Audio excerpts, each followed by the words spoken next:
Bugün haqqında danışacağımız stansiya qırmızı xəttin sonuncusu Həzzi Aslanovdur. Bura 2002-ci ildə istifadəyə verilib.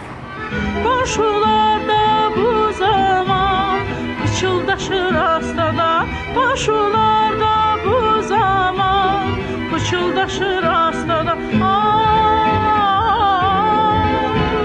Heç sırada bu qədər 2002-ci ildə istifadəyə verilən stansiyanın memarları Akif Abdullayev, Nazim Vəliyev, Rasim Əliyev və Konstantin Sençixindir. Bir məqamı da diqqətə çatdırım ki, stansiyanın ümumilikdə 4 giriş-çıxışı var. Həzzi Aslanov 2 dəfə açılışı olan stansiya kimi də tarixə düşüb. 2002-ci il dekabrın 10-da ilk sərnişinlərini qəbul edən stansiyanın rəsmi açılış mərasimi 2003-cü il iyul ayının 7-sində keçirilib.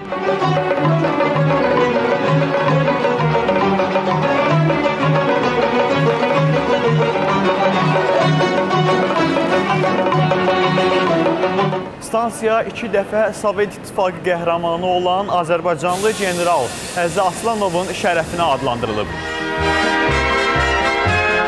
Həzzi Aslanov 1910-cu il yanvarın 23-də Lənkəranda anadan olub. O ilk hərbi təhsilini Bakıda yerləşən Zaqafqaziya Hərbi Hazırlıq Məktəbində alıb.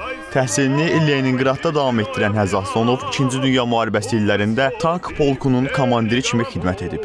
Çətin və təhlükəli olan ərazilərdə düşmənin yüzlərlə tankını məhv edən general 1945-ci ildə Litva yaxınlığındakı döyüşdə qəhrəmancasına həlak olur. Həzzi Aslanov göstərdiyi qəhrəmanlıqlara görə bir çox orden və medallarla mükafatlandırılıb.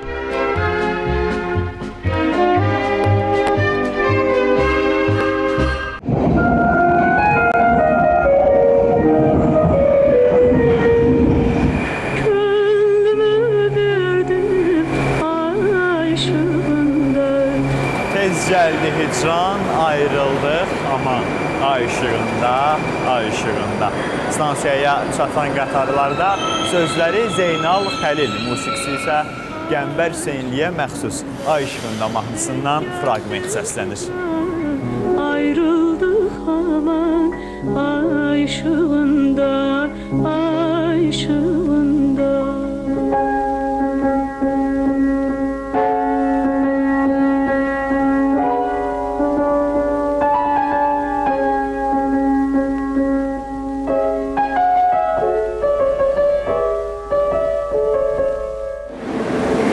Əziz Bakılılar və şəhərimizin qonaqları, bugün sizlərə qırmızı xəttin sonuncusu olan Həzzi Aslanov stansiyasından xəbər verdik.